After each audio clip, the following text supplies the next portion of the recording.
നിഷേധിച്ച് ഭഗവാൻ ഭാഷ്യകാരൻ ശങ്കരാചാര്യ സ്വാമികൾ വിവർത്തവാദത്തെയാണ് പറയുന്നത്. വിവർത്തവാദം വസ്തുവിൽ അടിസ്ഥാനപരമായി ഭേദമില്ലാതെ പെറസായും കാർബണായും ഇരിക്കുമ്പോൾ തന്നെ അത് സ്റ്റീലായിട്ട് പ്രകടമാകും. പെറസ് മാറുന്നില്ല. പെറസും കാർബണും യോജിച്ച് മറ്റൊന്നായില്ലേ സ്റ്റീലായില്ലേ എന്ന് ചോദിച്ചേക്കാം. സ്റ്റീലായി മാലിക്കൂടാത്ത തലത്തിൽ. പക്ഷെ താഴേക്ക് പോകുമ്പോൾ പെറസ് തന്നെയാണ്, കാർബൺ തന്നെ.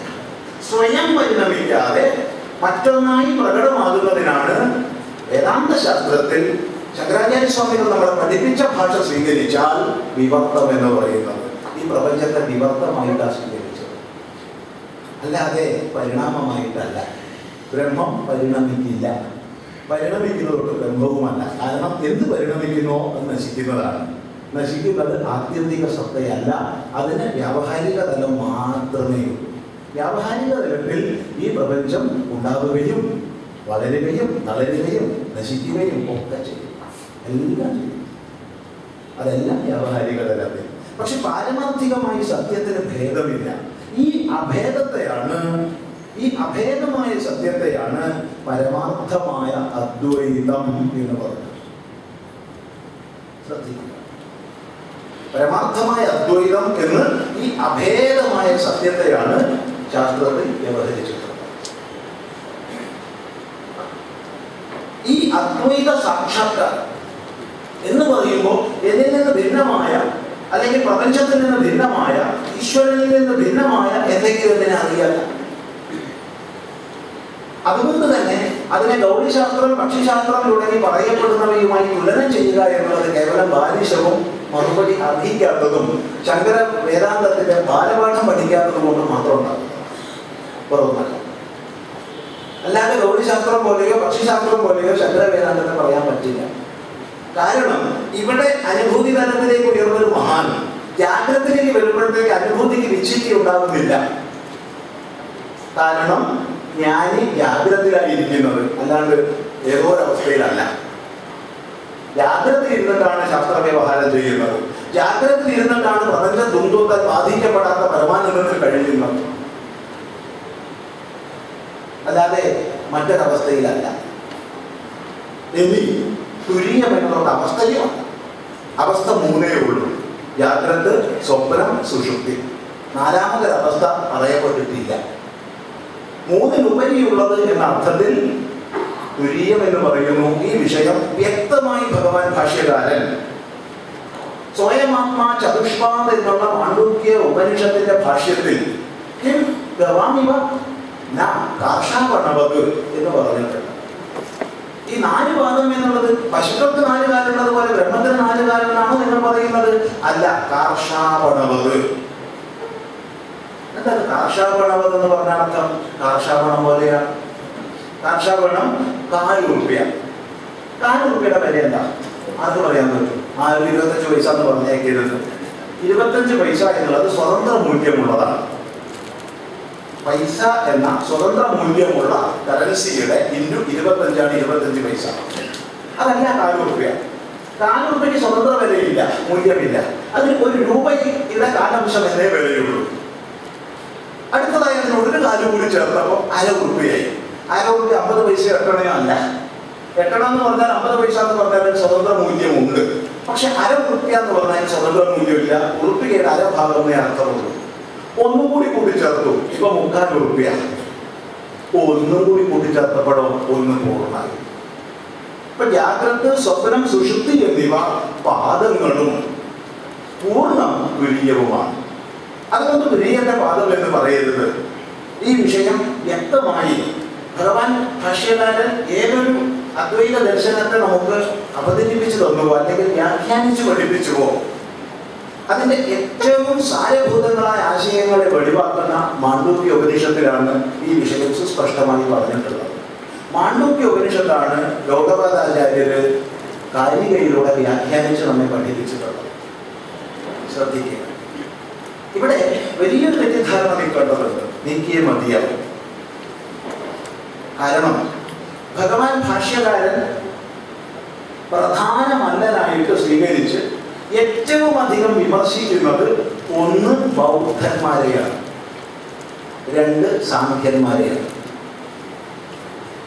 നമുക്ക് പറയാം, ഭഗവാൻ ഭാഷ്യകാരൻ ശങ്കരാചാര്യ സ്വാമികൾ തന്റെ ഭാഷ്യങ്ങളിൽ പ്രധാനമല്ലനായി സ്വീകരിച്ച് ഏറ്റവും അധികം വിമർശിക്കുന്നത് ബൗദ്ധന്മാരെയാണ്, രണ്ട് സാഖ്യന്മാരെയാണ്.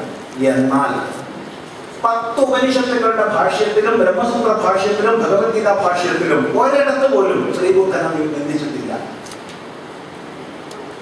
ബൗദ്ധന്മാരെ കണക്കിന് നിന്ദിക്കും, ബൗദ്ധന്മാരെ കണക്കിന് പരിഹസിക്കും, അവരെ കൊണ്ട് ബുദ്ധിഭ്രമം സംഭവിച്ചവരെന്ന് പറയുന്നു. പക്ഷെ ഒരിടത്ത് പോലും ശ്രീബുദ്ധനെ വിമർശിച്ചിട്ടില്ല.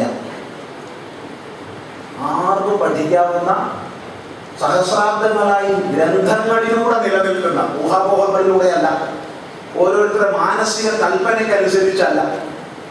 ഒരാളുടെ മാനസിക കൽപ്പന ഒരനുഭവം, മറ്റൊരാളുടെ മാനസിക കൽപ്പന മറ്റൊരനുഭവം, അത്തരമല്ല ഗ്രന്ഥങ്ങളിലൂടെ രേഖപ്പെടുത്തപ്പെട്ടിട്ടുള്ള പ്രമാണ പദ്ധതി അനുസരിച്ച് നിരൂപണം ചെയ്യപ്പെട്ടിട്ടുള്ള ഗ്രന്ഥങ്ങളുടെ അടിസ്ഥാനത്തിലാണ് നമ്മൾ പറയുന്നത്. എവിടെയാണ് ബുദ്ധനെ വിമർശിച്ചത്?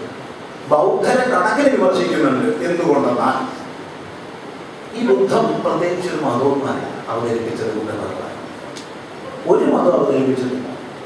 സനാതന ധർമ്മ വ്യവസ്ഥയിൽ പൗരോഹിത്വത്തിന്റെ ദൂഷിതമായ ഭാവം അങ്ങേയറ്റം രക്തദൂഷിതമായ യാഗങ്ങളെ കൊണ്ട് നിറച്ചപ്പോ, മനുഷ്യ മനസ്സിനെ മാത്രമല്ല പ്രപഞ്ചത്തെ മുഴുവൻ ശാന്തിയിലേക്ക് നയിക്കേണ്ടുന്ന മന്ത്രങ്ങൾ ഉയരേണ്ടുന്ന സ്ഥലത്ത് മൃഗങ്ങളുടെ രോദനം ഉയർന്നപ്പോ, ഈ പ്രപഞ്ചത്തെ മുഴുവൻ ശാന്തിയിലേക്ക് നയിക്കേണ്ടുന്ന ധൂപങ്ങൾ ഉയരേണ്ടിടത്ത് രക്തത്തിന്റെ ദൗർഗന്ധ്യം പരന്നപ്പോ, ഹിംസയിൽ ഈ വ്യവസ്ഥ അധപ്പതിച്ചപ്പോ, അപ്പോഴാണ് ബുദ്ധഭഗവാൻ ഉദയം ചെയ്തത്. അവിടുന്ന് തന്റെ പരമമായ ഉപദേശങ്ങളിലൂടെ ഈ ഹീനതയെ നിർത്തു എന്ന് ശക്തിയുക്തമായി പറഞ്ഞു. സനാതന ധർമ്മ വ്യവസ്ഥയിൽ വന്നു ചേർന്ന മാലിന്യങ്ങളെ ഇല്ലാതാക്കാൻ എപ്രകാരം നവീന കാലഘട്ടത്തിൽ നമ്മൾ ശ്രീനാരായണ ഗുരുദേവനെയോ ചട്ടമ്പിസ്വാമി തിരുവടികളെയും ഒക്കെ വന്നു ചേർന്ന ദൂഷ്യങ്ങളെ നീക്കി നവോത്ഥാനത്തിലേക്ക് നയിച്ച നായകന്മാരായി മാനിക്കുന്നുവോ, അപ്രകാരം വൈദിക ചിന്താ പദ്ധതിയുടെ നവോത്ഥാനം അക്കാലത്ത് നിർവഹിച്ച നായകനായിരുന്നു ശ്രീ ബുദ്ധ ഭഗവാൻ. പക്ഷേ തന്റെ ഉപദേശത്തിന് ഉപനിഷത്ത് പ്രമാണങ്ങളെ ചൂണ്ടിക്കാണിച്ചില്ല എന്നതുകൊണ്ട് അത് ഭിന്നമായി മാനിക്കപ്പെട്ടു. എന്തേ ഉണ്ടായി? വേദസംബന്ധിയായ ശ്രീ ബുദ്ധ ഭഗവാന്റെ മൗനം വേദനിഷേധമായും നാസ്തികവാദമായും പരിണമിച്ചു. ഈ നാസ്തികവാദത്തെയാണ്, അടിസ്ഥാനമായ സത്യത്തെ നിരാകരിച്ച വാദത്തെയാണ്, അത് ബുദ്ധൻ പറഞ്ഞിട്ടില്ല. ഭാഷ്യകാരൻ യുക്തിക്കനുസരിച്ച് വിമർശിച്ചിട്ടുണ്ട്. ശ്രദ്ധിക്കുക, അടിസ്ഥാനമായ സത്തയെ നിരസിക്കാൻ സാധ്യമല്ല. അടിസ്ഥാനമായ സത്ത പലതില്ല. പിന്നെ എന്താ പരമാർത്ഥം? പരമാർത്ഥം ഏകമായ അദ്വൈതമായ ദർശനമാണ്. ആ അദ്വൈതമായ ദർശനത്തെ ഉയർത്തി കാണിച്ച ഭഗവാൻ ഭാഷ്യകാരൻ ശങ്കരാചാര്യ സ്വാമികൾ ഒരിടത്ത് പോലും ഇതാ ഞാൻ പറയുന്നു എന്ന് പറഞ്ഞിട്ടല്ല അവതരിപ്പിച്ചത്. ഇപ്രകാരം പൂർവാചാര്യന്മാർ പറയുന്നു എന്ന് പറഞ്ഞിട്ടാണ്. അങ്ങനെ പൂർവാചാര്യന്മാർ പറയുന്നു എന്ന് പറഞ്ഞ് അവതരിപ്പിക്കപ്പെട്ട ശാസ്ത്രങ്ങളിലേക്ക്, ഉപനിഷത്തുകളിലേക്ക് നമ്മൾ പോകുമ്പോൾ അവിടെയും നമ്മൾ കാണും എവിടെ പ്രധാനപ്പെട്ട ആശയങ്ങളുണ്ടോ അവിടെയൊക്കെ ഇപ്രകാരം പൂർവികന്മാർ പറഞ്ഞിട്ടുണ്ട്. ഇത് ശുശ്രൂമ പൂർവേഷാം യേ നസ്തദ്വിച ചക്ഷിരേ, ഇത് ശുശ്രൂമ ധീരാണാം യേ നസ്തദ്വ്യാച ചക്ഷിരേ. അല്ലെങ്കിൽ വേണ്ടില്ല, ഏതെങ്കിലും പ്രധാന ആശയത്തെ ഉപനിഷത്ത് സമർത്ഥിക്കുമ്പോൾ ഉടനെ പറയും ഇത്യേഷ ശ്ലോകഃ, ഇപ്രകാരം സംഹിതയിൽ പറഞ്ഞിട്ടുണ്ട്. ഇത്യേതൗ ശ്ലോകൗ ഭവതഃ, ഈ അർത്ഥത്തിൽ 2 മന്ത്രങ്ങൾ സംഹിതയിലുണ്ട്. അതുകൊണ്ട് നമ്മൾ അതിന്റെ മൂലം തേടി പോകുമ്പോൾ ബ്രാഹ്മണങ്ങളിലൂടെ സംഹിതയിൽ എത്തിച്ചേരുന്ന സമയത്ത് അവിടെയും ഇത് തന്നെയാണ് കാണുന്നത്. ഋഗ്വേദ സംഹിതയുടെ 1-ാമത്തെ മന്ത്രത്തിൽ പോലും പൂർവേഭിഹി ഋഷിഭിഹി എന്ന പദം നമുക്ക് പഠിക്കാം. പൂർവികന്മാരായ ഋഷിമാരാൽ സ്തുതിക്കപ്പെട്ട എക്കാലത്ത് ആരംഭിക്കപ്പെട്ടു എന്ന് പറയാൻ കഴിയില്ല. അറിയില്ല എന്ന് പറഞ്ഞ വാക്ക ഏറ്റവും സുഖകരമായ ഒരു ശബ്ദം അവിടെ. ആരെങ്കിലും അതിനെ BC ഇത്ര കൊല്ലം AD ഇത്ര കൊല്ലം എന്ന് പറയുന്നുണ്ടോ? നമുക്ക് ഇത് വിരോധമില്ല, പറയുന്നവർക്ക് പറയാം. അത് നമ്മൾ എതിർക്കാനും പോകില്ല. പക്ഷെ നമുക്കറിയുന്നത് ഇതിനെ കാലം നിർണ്ണയിക്കാൻ സാധ്യമല്ല. അത്ര പ്രാചീനമായി തുടർന്നു വന്ന ഒരു പരമ്പര കൈമാറി വന്ന ആശയങ്ങളെയാണ് ഇതാ ആചാര്യന്മാർ നമുക്ക് മുമ്പിൽ ആവിഷ്കരിച്ച് തന്നിട്ടുള്ളത്.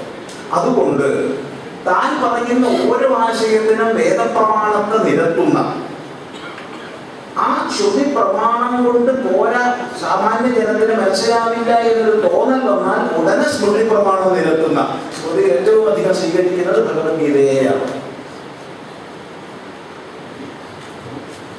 തുടർന്ന് ന്യായത്തിലൂടെ യുക്തിയിലൂടെ സമർത്ഥിക്കുന്ന രീതിയാണ് ഭഗവാൻ ഭാഷ്യകാരൻ തന്റെ ഭാഷ്യത്തിലുടനീളം അവലംബിച്ചത്. അത് ശ്രദ്ധിക്കില്ല. ആ ഭാഷ്യങ്ങളിലൂടെ എടുത്തു പറയുന്നത് ജീവൻ, ജഗത്ത്, ഈശ്വരൻ എന്നീ പ്രതിഭാസങ്ങള് വ്യവഹാരത്തിൽ പലത് തന്നെ. പക്ഷേ പ്രമാണ വിചാരത്തിലൂടെ പോകുമ്പോൾ അസ്തിത്വം, പാരമാർത്ഥികമായ സത്ത ഏകമാണ്, അദ്വിതീയമാണ്. ഈ ഏകത്വത്തെ ബോധിപ്പിക്കാനാണ് നേതി നേതി പ്രമാണത്തിലൂടെ ഉപനിഷത്ത് വിചാര പദ്ധതിയെ മുന്നോട്ട് നയിക്കുന്നത്. നേതി നേതി വാക്യം മഹാവാക്യമല്ല. മഹാവാക്യങ്ങളായിട്ട് അനവധി വാക്യങ്ങളുണ്ടെങ്കിലും നേതി നേതി വാക്യത്തിന് മഹാവാക്യ ലക്ഷണമില്ല. മഹാവാക്യ ലക്ഷണം ഒരു വാക്യത്തിൽ ഉണ്ടാവണമെങ്കിൽ ആത്മ ബ്രഹ്മൈക്യം അതിൽ പ്രതിപാദിക്കപ്പെടണം. ഈ പറഞ്ഞത് 4 മഹാവാക്യങ്ങളേ ഉള്ളൂ നല്ല പറഞ്ഞത്, 4 അധികം പറയാം. ഓരോ വേദത്തിനും ഒന്നെണ്ണമുണ്ട്, 4 ചൂണ്ടിക്കാണിച്ചു എന്ന് മാത്രം.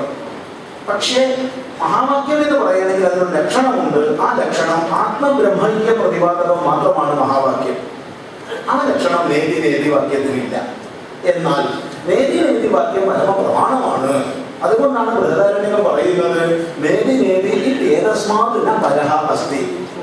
കാരണം കാണപ്പെടുന്ന ദൃശ്യപ്രപഞ്ചത്തെ നോക്കിയിട്ട് ഇതാണോ സത്യം? അതെ, ഇത് സത്യമാണ്. പൃഥ്വി സത്യമാണ്. പൃഥ്വി എന്തിനാൽ നിലകൊള്ളുന്നു? ആകർഭൂതമായി നശിച്ചു പോകുന്നതായ പൃഥ്വി പാരമാർത്ഥിക സത്യം എന്ന് പറയുന്നതല്ലല്ലോ. അപ്പൊ പിന്നെ ഏത്? ജലം സത്യമാണ്. ശരിയാണ്, ജലം സത്യമാണ്. ആ തലത്തിൽ സ്വീകരിച്ചു. സൂക്ഷ്മ വിചാരം ചെയ്തപ്പോ ആവിർഭവിച്ച് നശിച്ചു പോകുന്ന ജലം എങ്ങനെ പാരമാർത്ഥിക സത്യമാകും? ഈ വിധത്തിൽ സകല ഭൂതങ്ങളെയും നിരൂപണം ചെയ്ത് ഇതല്ല ഇതല്ല ഇതല്ല എന്നുള്ള വിചാര സരണിയിലൂടെ മനുഷ്യന്റെ ബുദ്ധിയെ സൂക്ഷ്മതയിലേക്ക് ആനയിക്കുന്ന, അതിസൂക്ഷ്മ ബുദ്ധിയിലേക്ക് നമ്മളെ നയിക്കുന്ന വേദാന്ത വാക്യമാണ് നേതി നേതി. അതുകൊണ്ട് ഇതല്ല, ഇപ്രകാരമല്ല എന്നുള്ളത് പരമമായ അദ്വൈത സാക്ഷാത്കാരത്തിലേക്ക് നയിക്കുന്നു. പക്ഷേ അത് മഹാവാക്യമല്ല.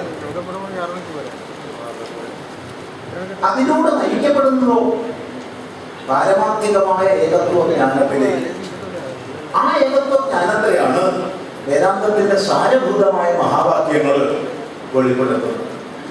ആ മഹാവാക്യങ്ങൾ പ്രജ്ഞാനം ബ്രഹ്മ എന്ന വാക്യമായാലും കൊള്ളാം, അഹം ബ്രഹ്മാസ്മി എന്ന വാക്യമായാലും കൊള്ളാം, അല്ലെങ്കിൽ അയമാത്മാ ബ്രഹ്മ എന്നുള്ള വാക്യമായാലും കൊള്ളാം, ഏത് തത്വമസി എന്നുള്ള വാക്യമായാലും കൊള്ളാം. ഋഗ്വേദീയമായി പ്രജ്ഞാനം ബ്രഹ്മ, യജുർവേദീയമായി അഹം ബ്രഹ്മാസ്മി, സാമവേദീയമായി തത്വമസി, അഥർവവേദീയമായി അയമാത്മാ ബ്രഹ്മ. ഈ 4 മഹാവാക്യങ്ങളുടെയും അർത്ഥമാണ്. കാരണം അവിടെ ജീവപരമായ പ്രജ്ഞാനം, അഹം, ത്വം, അയമാത്മാ ശബ്ദങ്ങൾ നിലകൊള്ളുന്നു. അതിനെ സമാനാധികരണത്തിൽ ബ്രഹ്മവുമായി ബന്ധിപ്പിക്കുന്നു. ബ്രഹ്മത്തെ ബ്രഹ്മ, ബ്രഹ്മ, തത്, ബ്രഹ്മ, ഇങ്ങനെ 4 പദങ്ങളിലൂടെ മഹാവാക്യം പറഞ്ഞു. 1 സ്ഥലത്ത് ബ്രഹ്മശബ്ദം തന്നെ, 1 സ്ഥലത്ത് തത് ശബ്ദം. ഇങ്ങനെ സമാനാധികരണത്തിലൂടെ സിദ്ധിക്കുന്നത് വ്യാവഹാരികമായുള്ള ഈ ഭേദങ്ങളെല്ലാം തന്നെ പ്രകടീകൃതമായ ഭാവതലത്തിലാണ്. അവയെ നിഷേധിക്കുന്നില്ല. നിഷേധിച്ചിരുന്നെങ്കിൽ അവിടെ ഗുരു ശിഷ്യനുമില്ല, അവിടെ വെള്ളം കുടിക്കുന്നില്ല, ഭക്ഷണം കഴിക്കുന്നില്ല, അവിടെ ശാസ്ത്രമില്ല. എന്നാൽ ഗുരുവുണ്ട്, ശിഷ്യനുണ്ട്, വെള്ളം കുടിക്കുന്നുണ്ട്, ഭക്ഷണം കഴിക്കുന്നുണ്ട്. അതുകൊണ്ടാണ് അസത്വം എന്ന് പറയാതെ വ്യക്തിയാണെന്ന് പറഞ്ഞത്. ഇനി അതിന്റെ അസ്തിത്വത്തെ ഉണ്മയെ തേടിയുള്ള അന്വേഷണം സത്തത്വത്തിലേക്ക് ഉയരുന്നു. അതോ അവിടെ വേദാന്ത ശാസ്ത്രത്തിലുടനീളം ആവർത്തിച്ചിട്ടുള്ളൊരു വിഷയം, നീ സൂക്ഷ്മമായ വിചാര പ്രക്രിയയിലൂടെ മുന്നോട്ട് പോകും. അതിനാദ്യം വേണ്ടത് സൂക്ഷ്മബുദ്ധിയെ സമ്പാദിക്കണം. സൂക്ഷ്മബുദ്ധിയെ സമ്പാദിക്കണമെങ്കിൽ വിവേകവും വൈരാഗ്യവും ശമ ദമാദി സാധനങ്ങളും എല്ലാം തിരഞ്ഞെടുക്കണം. ഇതേ നീ സമ്പാദിക്കണം. കൂടുതലായിട്ട് സൂക്ഷ്മ തത്വാന്വേഷണമാകുന്ന തപസ്സിനെ ചെയ്യും. ഈ സൂക്ഷ്മ തത്വാന്വേഷണമായ തപസ്സിലൂടെയല്ലേ സകല ശാസ്ത്രജ്ഞന്മാരും തത്വജ്ഞാനികളായിട്ടുള്ളത്. ഏത് ശാസ്ത്രജ്ഞനായാലും അവർക്ക് മറ്റൊരു പ്രപഞ്ച ഭാനമില്ല. ഒരു കണ്ടുപിടുത്തം നേടുന്നത് വരെ. ഇവിടെ ഇൻവെൻഷൻ അല്ല ഉദ്ദേശിക്കുന്നത്, ഡിസ്കവറിയാണ്. ഇൻവെൻഷൻ എല്ലാം ടെക്നോളജിയിലാണ്. ശുദ്ധശാസ്ത്രത്തിലെ പ്യുവർ സയൻസിലെ ഡിസ്കവറിയാണ് ഉദ്ദേശിക്കുന്നത്. എല്ലാ ഡിസ്കവറികളും ശാസ്ത്രജ്ഞന്മാർ മുന്നോട്ട് കൊണ്ടുവന്ന് തന്നിട്ടുള്ളത് അവരുടെ തപസ്സിലൂടെയാണ്. ഈ തപസാ ബ്രഹ്മ വിജിജ്ഞാസസ്വ തപോ ബ്രഹ്മേതി അതുകൊണ്ട് പറഞ്ഞു. തപോ ബ്രഹ്മേതി എന്ന് പറഞ്ഞാൽ ആരെങ്കിലും കണ്ടുകൂട്ടി ഇരിക്കുന്നത് ആ ബ്രഹ്മം അർത്ഥം കൽപ്പിച്ചാണ് സ്ഥൂലബുദ്ധി മാത്രം. തപസ്സിലൂടെ ബ്രഹ്മത്തെ കണ്ടെത്തു എന്നുള്ളത് കൊണ്ട് തപസ് ബ്രഹ്മമാകുന്നു എന്ന് നീ മനസ്സിലാക്കൂ. ആ തപസ്സിന് ഒരു പദ്ധതിയുള്ള ആ പദ്ധതിയാണ് ശ്രവണ മനന നിധിധ്യാസങ്ങളുടെ പദ്ധതി. ശ്രവണ മനന നിധിധ്യാസങ്ങളുടെ പദ്ധതിയിലൂടെ നീ ഈ തത്വത്തെ കണ്ടെത്തൂ. ആദ്യമായി ശ്രവിക്കൂ, കേൾക്കൂ, അറിഞ്ഞവരിൽ നിന്ന് കേൾക്കൂ, ഗുരുനാഥന്മാരിൽ നിന്ന് കേൾക്കൂ. കേട്ടത് അതേപടി അങ്ങോട്ട് എന്ത് അബദ്ധം ഏത് പേര് പറഞ്ഞാൽ അതേപടി കണ്ണുമുട്ടിയെന്ന് വിശ്വസിക്കണം പറഞ്ഞില്ല. അടുത്ത വാക്യത്തിൽ പറഞ്ഞു ശ്രോതവ്യോ മന്തവ്യഃ, യുക്തിപൂർവം മനനം ചെയ്യപ്പെടട്ടെ. ഗുരുനാഥനിൽ നിന്ന് കേട്ട ശാസ്ത്ര തത്വങ്ങളെ യുക്തിപൂർവം മനനം ചെയ്യൂ.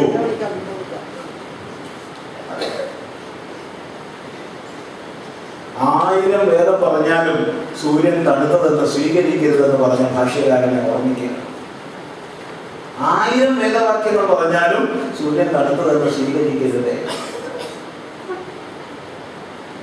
ആ ഒരു യുക്തിപൂർവമുള്ള വിചാരം, നിരന്തരമായ യുക്തിപൂർവമായ വിചാരം ചെയ്യുമ്പോൾ നമ്മളിൽ സംശയങ്ങൾ പെരുകും, വിപരീത ഭാവനകൾ പെരുകും. അങ്ങനെ സംശയങ്ങളെ ഉന്നയിക്കുന്നവരെ പ്രോത്സാഹിപ്പിച്ചു ഗുരുനാഥന്മാർ. താൻ ഉപദേശിച്ച ആശയത്തെ സംബന്ധിച്ച് പോലും സംശയം ഉന്നയിച്ച അർജുനനോട് വേദാന്ത സാരമായ ഭഗവത്ഗീതയിൽ അനഘ എന്ന് വിളിച്ച് പ്രോത്സാഹിപ്പിച്ചു ഭഗവാൻ. ഞാൻ പറഞ്ഞാൽ നീ സംശയിക്കുകയാണോ? മഹാകവി എന്നല്ല പറഞ്ഞത്, മറിച്ച് താൻ ഉപദേശിച്ചതിനെ വ്യാമിശ്രേണേവ വാക്യേന ബുദ്ധി മോഹയ സീവമേ എന്ന കുറച്ച് കടുത്ത 2 ശബ്ദപ്രയോഗങ്ങളെ ചെയ്ത അർജുനനെ തലോടി പ്രോത്സാഹിപ്പിച്ച് അനഘ എന്ന് വിളിച്ചതാണ് പാരമ്പര്യം. ആ ഒരു യുക്തിപൂർവമായ വിചാരത്തിലൂടെ നീ മുന്നോട്ട് പോകുക. അങ്ങനെ ശ്രവണ മനനങ്ങളുടെ ആവർത്തനത്തിലൂടെ സ്വാഭാവികമായി ബുദ്ധിക്ക് ക്ലാരിറ്റി വരും, തെളിച്ചം വരും. എപ്രകാരമാണോ വാള് കൂടുതൽ അണയ്ക്കുന്നതിനനുസരിച്ച് മൂർച്ചയാവുന്നത്, എന്നാൽ എല്ലാവരും അണച്ചാൽ മൂർച്ചയാവില്ല. ഒരു തല ഇങ്ങോട്ട് അണയ്ക്കണത് മറ്റേ തല ഇങ്ങോട്ട് അണയ്ക്കണം. 2 തല ഒരേ ഭാഗത്തേക്ക് അണച്ചാലുള്ള മൂർച്ചയും കൂടി പോവുക. അതുകൊണ്ട് അണയ്ക്കാനും അറിയണം, അതിനും ഗുരുനാഥൻ വേണം. അതുകൊണ്ടാണ് ഭഗവാൻ ഭാഷ്യകാരൻ പറഞ്ഞത് ശാസ്ത്രജ്ഞോപി ബ്രഹ്മാന്വേഷണം സ്വാതന്ത്ര്യേണ ന കുര്യാത്. ശാസ്ത്രജ്ഞനാണെങ്കിലും ബ്രഹ്മാന്വേഷണത്തെ സ്വാതന്ത്ര്യേണ ചെയ്യരുതേ, ഏതെങ്കിലും ഒരു ഗുരുനാഥന്റെ സഹായത്തോടു കൂടി ചെയ്യൂ. ഏതുവരെ? നിനക്ക് നിശ്ചിത പ്രതിപത്തി ഉണ്ടാവുന്നത് വരെ. പിന്നൊരു കച്ചവടം. അതാണ് ഉള്ള കാലം കൊണ്ട് ഞാൻ നിന്റെ ഗുരു, നീ എന്റെ ശിഷ്യൻ, അതില്ല. ഈ നിശ്ചിത പ്രതിപത്തി നിനക്ക് ഉണ്ടാവുന്നത് വരെ നീ ഒരു ഗൈഡിനെ സ്വീകരിക്കണം, സ്വീകരിച്ചേ മതിയാവും. അതുകൊണ്ട് സ്വാതന്ത്ര്യം കുര്യാതെന്ന ഭാഷകാരൻ പറഞ്ഞു. അത് വളരെയധികം ശ്രദ്ധിക്കുക. ഇങ്ങനെ ശ്രവണ മനന നിധ്യാസങ്ങളിലൂടെ ഏകാത്മ പ്രത്യയത്തിലേക്ക് ഉയരുമ്പോൾ അപ്പൊ മാത്രമേ അദ്വൈതത്തിന്റെ പാരമാർത്ഥികമായ തലത്തിലേക്ക് സാക്ഷാത്കാരം ഉയരുന്നുള്ളൂ. എപ്പോഴാണോ അവിദ്യയുടെ അനാദിയായ അവിദ്യയുടെ നിദ്രയിൽ നിന്ന് ഉണരുന്നത്, അപ്പൊ മാത്രമേ അജവും അനിദ്രവും അസ്വപ്നവുമായ അദ്വൈതത്തെ ബോധിക്കും. ലാതിമായയാ സുഷ്ടോ യഥാ ജീവപ്രബുദ്ധ്യതേ അജമനിദ്രമസ്വപ്നം അദ്വൈതം ബുദ്ധ്യതേ കഥ. അങ്ങനെ ശരിയായ ജാഗ്രതയിലേക്ക് പ്രത്യഭിജ്ഞയിലേക്ക് വന്നു കഴിഞ്ഞാൽ പിന്നെ അവനെ ഒരു സന്ദേഹവുമില്ല. അവന് ജാഗ്രതയിലായാലും സ്വപ്നത്തിലായാലും ഒരു സന്ദേഹവുമില്ല. അവൻ ജാഗ്രതയിൽ ജ്ഞാനിയായി കഴിയുന്നു. അല്ലാതെ മോക്ഷം എന്നൊന്നും പറയുന്നത് മരണാനന്തരമല്ല. മരിച്ചു പേരോ ലോകത്ത് പോയി കാണേണ്ടതല്ല. ശാങ്കര വേദാന്തത്തിൽ, അദ്വൈത വേദാന്തത്തിൽ തുടക്കത്തിൽ പറഞ്ഞു, ശാങ്കര വേദാന്തം എന്നുള്ളത് ശാങ്കര ശബ്ദം ഉപചാരമാണെന്ന് പറഞ്ഞു. ആ ഉപചാരം എന്ന രൂപത്തിലാണ് ഇവിടെ പറയുന്നത്.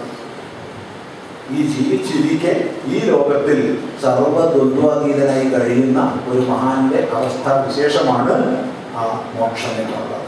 ആ പരമമായ മുക്തിയിലേക്ക്, കൃതാർത്ഥതയിലേക്ക് നമ്മെ നയിക്കുന്ന, നമ്മെ ഉയർത്തുന്ന, തീർത്തും ശാസ്ത്രീയമായ സമ്പ്രദായം അനുസരിച്ച് ഒരു പദ്ധതിയാണ് ഈ വേദാന്ത ശാസ്ത്രം എന്നുള്ളത്. വേദാന്ത ശാസ്ത്രം എന്ന ആചാര്യന്മാർ പറഞ്ഞിട്ടുണ്ട്. അല്ലാതെ വേദാന്ത വിശ്വാസം എന്ന് പറഞ്ഞിട്ടില്ല. ഇത് വിശ്വസിക്കേണ്ട വിഷയമല്ല. വിശ്വാസമാണെന്ന് എന്നും വിശ്വസിക്കാം. എല്ലാ വിശ്വാസങ്ങളും അന്ധമാണ്. അന്ധമല്ലാത്ത വിശ്വാസമൊക്കെ ഇല്ല. എല്ലാ വിശ്വാസങ്ങളും അന്ധമാണ്.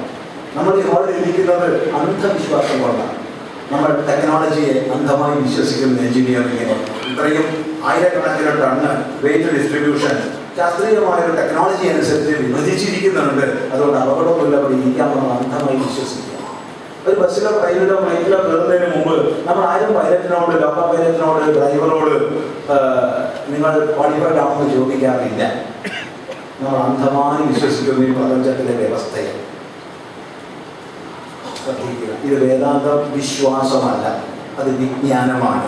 വിജ്ഞാനത്തിലേക്കുള്ള മാർഗം ഏതൊരു ശാസ്ത്രത്തിനും ഉള്ളതുപോലെ വേദാന്തത്തിനുമുണ്ട്. ആ വേദാന്തത്തിന്റെ പദ്ധതിക്ക് അനുസരിച്ച് ശാസ്ത്രീയമായ അന്വേഷണത്തിൽ മുന്നോട്ട് പോവുക. എന്നിട്ട് മാത്രം അതെന്തെന്ന് മനസ്സിലാക്കി അതിനെ സ്വീകരിക്കുകയോ തള്ളുകയോ ഒക്കെ ചെയ്യാം. അതിനു മുമ്പ് അത് അബദ്ധം എന്നേ പറയാനുള്ളൂ. ഇതാണ് ഈ സന്ദർഭത്തിൽ നമുക്ക് സൂചിപ്പിക്കാനുള്ളത്. ഇവിടെ മഞ്ഞ വെളിച്ചം കത്തിയിരിക്കുന്നു. അതുകൊണ്ട് ചുവപ്പ് കത്തുന്നതിന് മുമ്പ് തന്നെ ഈ സന്ദർഭത്തിലെ വാക്യം ഉപസംഹരിക്കുക.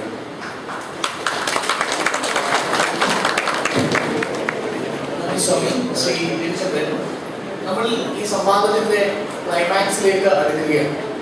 രണ്ടുപേരും വ്യത്യസ്ത അഭിപ്രായങ്ങളോടെ അവരുടേതായ ഭാഷയിൽ ബോധ്യപ്പെടുത്തിക്കൊണ്ടിരിക്കുന്നത്. ഈ 10 മിനിറ്റ് മാത്രം നീണ്ടു നിൽക്കുന്ന 2 റൗണ്ടുകളാണ് അവശേഷിക്കുന്നത്. ഈ 10 മിനിറ്റ് ഒരു വിഷയം ഉപയോഗിക്കുക. ഇനി വരാൻ പോകുന്നവരുടെ മറുപടി 20 നടന്ന ഭാഷകളിലൂടെ അല്ലെങ്കിൽ പ്രഭാഷണങ്ങളിലൂടെ തുടർച്ചയായിട്ടുള്ള സന്ദേഹങ്ങളാവാം, അല്ലെങ്കിൽ അതിനുള്ള മറുപടികളാവാം. ഈ ഭാഗത്താണ് ഞാൻ തുടക്കത്തിൽ സൂചിപ്പിച്ച ന്യായവൈകല്യങ്ങൾ ഏറെയും വരാൻ സാധ്യത കൂടുതലുള്ളത്. ചില 2 പ്രഭാഷണങ്ങളും ശ്രദ്ധിക്കുന്ന വ്യക്തി എനിക്ക് തോന്നിയത് ആരാണ് എന്താണ് പറഞ്ഞതെന്നും പറയുന്നില്ല.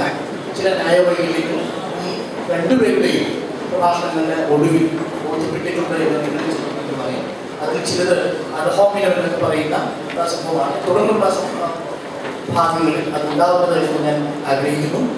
നിങ്ങളും അങ്ങനെ ആയിരിക്കാം. ഇത് വ്യക്തി അധിക്ഷേപ ന്യായവൈകല്യമാകാൻ പാടില്ല. അത് വ്യക്തികൾക്കപ്പുറം ആശയങ്ങൾക്ക് തന്നെയാണ് പ്രാധാന്യം കൂടുതൽ എന്നുള്ളതാണ്.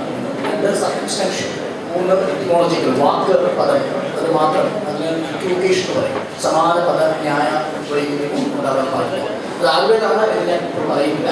അത് പറയാൻ അധികാരം എനിക്ക് മോഡറേറ്റ് ഉണ്ടാകുന്നുണ്ട്. ഇത് തുടർന്നുള്ള ഭാഗങ്ങളിൽ ഉണ്ടാകരുത് എന്ന ഒരു പ്രാർത്ഥനയാണ് സ്വീകരിച്ചത്. അനുഭവങ്ങളൊന്നും വലിയ ലക്ഷ്യമില്ല. അതായത് ആദ്യം തന്നെ അദ്ദേഹം പറഞ്ഞൊരു വാദത്തിന്റെ തെറ്റേ ചൂണ്ടിക്കാണി. ശാരീരിക ഭാഷ 2:2:32 കുറച്ചുകൂടെ മനസ്സിലാവുന്ന ഭാഷയാണ് English. That's why inventing 3 contradictory systems: the reality of the world, the reality of knowledge, and total voidism. It is clear that Buddha was either a man who simply made delirious statements or else he had a hatred for mankind that induced him to create such a stupid philosophy so that they would become confused. ശാരീരിക ഭാഷ്യം എന്ന് പറഞ്ഞാൽ ശങ്കരാചാര്യര് ബ്രഹ്മസൂത്രത്തിന് എഴുതിയ ഭാഷ്യമാണ്. 2:32. So is wrong. അടുത്തത് ഇൻസെന്റ് ഏതിലാണ് അദ്ദേഹം പറഞ്ഞത്? തെറ്റാണ്. വിഭക്തം ബ്രഹ്മം പരിണമിക്കുന്നു എന്ന് പറഞ്ഞത് ഏകനായ ഞാൻ പലതായി തീരട്ടെ എന്ന് ബ്രഹ്മം സങ്കല്പിച്ചു. അങ്ങനെ ബ്രഹ്മം ജഗത്തായി രൂപാന്തരപ്പെട്ടു. തൈത്തരീയം 2:6. തൈത്തരീയം എന്ന് പറയുന്നത് ഉപനിഷത്താണ് എങ്കിൽ, അത് ദശോപനിഷത്തുകൾ ഒന്നാണ് എങ്കിൽ, ഉപനിഷത്തുകൾ വേദത്തിന്റെ ഭാഗമാണെങ്കിൽ, വേദം ശ്രുതിയാണെങ്കിൽ, ശങ്കരൻ ശ്രുതി വിരുദ്ധമായിട്ടാണ് അതിനെ തിരുത്തുന്നത്. മനസ്സിലാക്കി. ശ്രുതി വിരുദ്ധത, ന്യായവൈകല്യം, ന്യായാഭാസമാണ് എന്ന് പറഞ്ഞ ആളാണ് ശങ്കരൻ. അപ്പൊ ആരുടെ പാട്ടാണ് ശരി? ഉപനിഷത്ത് പറയുന്ന ശങ്കരൻ. അതുപോലെ തന്നെ മാണ്ഡ്യൂക്യ ഉപനിഷത്തിലെ ചതുഷ്പാദം എന്ന സങ്കല്പം എന്തോ ചതുഷ്പാദം എന്ന് ശങ്കരൻ ചോദിച്ചാൽ എവിടെയാണ് തെറ്റ്? ഉപനിഷത്തുകളെ തിരുത്തുന്നു ശങ്കരൻ. ശ്രുതി വിരുദ്ധത, ന്യായാഭാസം, ഇത് അദ്ദേഹം തന്നെ പറയുന്ന കാര്യമാണ്. ഈ ആത്മാവിന് അല്ലെങ്കിൽ ബ്രഹ്മത്തിന് 4 വാദമോ 100 വാദമോ നമുക്കൊരു പ്രശ്നമില്ല. ഉപനിഷത്തുകൾ അങ്ങനെ പറഞ്ഞിട്ടുണ്ട്. ശങ്കരൻ അത് സ്വീകാര്യമല്ല. ശങ്കരൻ ചോദിക്കുന്നത് എന്ത് വാദം തിരിച്ച് ചോദിക്കാം, 4 ചോദിക്കുന്നത് 5 വേണമെങ്കിൽ ചോദിക്കാം അല്ലെ? ഇവിടെ ഫൈൻമാൻ ഒരു കഥ പറഞ്ഞോളൂ. ഇതിനൊക്കെ എന്ത് സംഖ്യ ഉള്ളത്? ഫൈൻമാൻ പട്ടാളത്തിൽ ചേരാനായിട്ട് ഒരിക്കല് ഒരു കഥയാണ്. സൈന്യത്തിൽ ചേരാനായിട്ട് ഇരുന്നപ്പോൾ അവരുടെ ഇന്റർവ്യൂയോട് ഫൈൻമാനോട് ചോദിച്ചു, നിങ്ങൾ ഈ സൈന്യമൊക്കെ പറഞ്ഞു കഴിഞ്ഞാൽ ജീവൻ നഷ്ട അവസ്ഥയാണ്, നിങ്ങളുടെ ജീവൻ നിങ്ങൾ എത്രയാണ് വിലയിരുത്തുന്നത് ചോദിച്ചു. അന്നേരം റിച്ചർഡ് ഫൈൻമാൻ പറയുന്നത് $1718. ഇന്റർവ്യൂ $1718. അതെന്തുകൊണ്ട് അങ്ങനെ പറഞ്ഞു? എന്തുകൊണ്ട് 1819 ആയിക്കൂടാ? എന്തുകൊണ്ട് 1820 ആയിക്കൂടാ? എന്തുകൊണ്ട് 1,00,000 ആയിക്കൂടാ? ഫൈൻമാൻ പറയുന്ന മറുപടി അറിയാം, ഞാൻ ഈ 1818 വരാം, ലോകത്തുള്ള ഏത് സംഖ്യ പറഞ്ഞാലും നിങ്ങൾ ഇതേ ചോദ്യത്തോട് ചോദിക്കും. അപ്പൊ ബ്രഹ്മത്തിന് കാലോ ബ്രഹ്മത്തിന് തലമോ അവസ്ഥാന്തരമോ 4 40 ആയിക്കൊള്ളട്ടെ. മാണ്ഡൂക്യത്തിലാണ് പറഞ്ഞിരിക്കുന്നത്. മാണ്ഡൂക്യത്തെ തള്ളി ശങ്കരൻ പറയുമ്പോൾ ശങ്കരൻ ശാസ്ത്രവിരുദ്ധനാണെന്ന് ഞാൻ പറഞ്ഞ വാദം ശരിയായി. അത്രേ. ഈ മന്ത്രം അദ്ദേഹം പറഞ്ഞു അവിദ്യയുടെ മായയുടെ കാരണം അവിദ്യയല്ല, മായയുടെ കാരണം അവിദ്യയല്ല. ഈ ശങ്കര വേദാന്തത്തെ അവലംബിച്ചുകൊണ്ട് ശങ്കരന്റെ ഒരുപാട് ശിഷ്യന്മാർ പല രീതിയിൽ, ഞാൻ 3 പറയുന്നു. അവച്ഛേദ വാദത്തെ കുറിച്ചും പ്രതിബിംബ വീക്ഷണത്തെ കുറിച്ചും 3 വാദങ്ങൾ, ആഭാസവാദങ്ങൾ, അവരുടെ വ്യത്യസ്തമായ ചാനലുകളാണ് സഞ്ചരിക്കുന്നത്. എനിക്ക് ഇദ്ദേഹത്തോട് ചോദിക്കാൻ പറ്റും, മായയുടെ കാരണം അവിദ്യ അല്ല എങ്കിൽ എന്താണ്? I hope you answer. Then എനിക്ക് അത് കഴിഞ്ഞിട്ട് കുറച്ച് കാര്യങ്ങൾ പറയാം. ഇനി അദ്ദേഹം പറഞ്ഞ കുറെ കാര്യങ്ങളിലേക്ക് ആദ്യം വരാം. സ്റ്റീല്, ഇരുമ്പ്, മൈക്ക് കൊള്ളാം. ഇത് യഥാർത്ഥത്തില് ഭൗതിക ലോകത്തെ കുറിച്ചുള്ള ഏറ്റവും വലിയ തെറ്റിദ്ധാരണ. നിങ്ങൾക്കറിയാം, ഒരു മൂട്ട ഒരു കട്ടിലിരിക്കും, അതിന്റെ കുഴിയിലാണ്. മൂട്ടയ്ക്ക് കുഴിയെ കുറിച്ച് ധാരണ ഉണ്ടാകാം, പക്ഷെ കട്ടിലിനെ കുറിച്ച് ധാരണ ഉണ്ടാവില്ല. കാരണം കട്ടില് മുഴുവനായി കാണാൻ മൂട്ടയ്ക്ക് സാധിക്കും. നിങ്ങൾക്ക് കുഴി കാണാം, കട്ടില് കാണാം, മൂട്ടയെ കാണാം. മൂട്ടയുടെ യാഥാർത്ഥ്യത്തിൽ കട്ടിലില്ല, നിങ്ങളുടെ യാഥാർത്ഥ്യത്തിൽ കട്ടിലുണ്ട്, മൂട്ടയുണ്ട്, കുഴിയുണ്ട്. എന്താണ് ഉദ്ദേശിക്കുന്നത്? Evolution by natural selection. The reality is a species reality. ഓരോ ജീവിവർഗത്തിനും യാഥാർത്ഥ്യത്തിന്റെ തലം നിശ്ചയിക്കപ്പെടുന്നത് അതിന്റെ അതിജീവനത്തിന്റെ സാധ്യതകളനുസരിച്ച്. അല്പം പരിണാമം പഠിച്ച എല്ലാ ജീവികൾക്കും യാഥാർത്ഥ്യമുണ്ട്. ഇപ്പോ ലൈറ്റിന്റെ സ്പെക്ട്രം, ഗാമ തൊട്ട് അൾട്രാവയലറ്റ് വരെയുള്ള ഇൻഫ്രാറെഡ് തൊട്ട് റേഡിയോ ഡോസിലുള്ള അപ്പുറത്തെ സ്പെക്ട്രം. നമ്മൾ പ്യൂറാണ്, നമുക്ക് അനുഭവമായിട്ട് നമ്മൾ പ്യൂറെ കാണും, വയലറ്റ് തൊട്ടുള്ള റെഡ് വരെയുള്ള കളേഴ്സ്.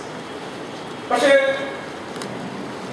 അൾട്രാവയലറ്റ് രശ്മികൾ, അൾട്രാവയലറ്റ് ഗാർഡ് ഓഫീസിന്റെ അതില് ഷഡ്പദങ്ങള് പൂക്കളെ കണ്ടെത്തുന്നത് അവരുടെ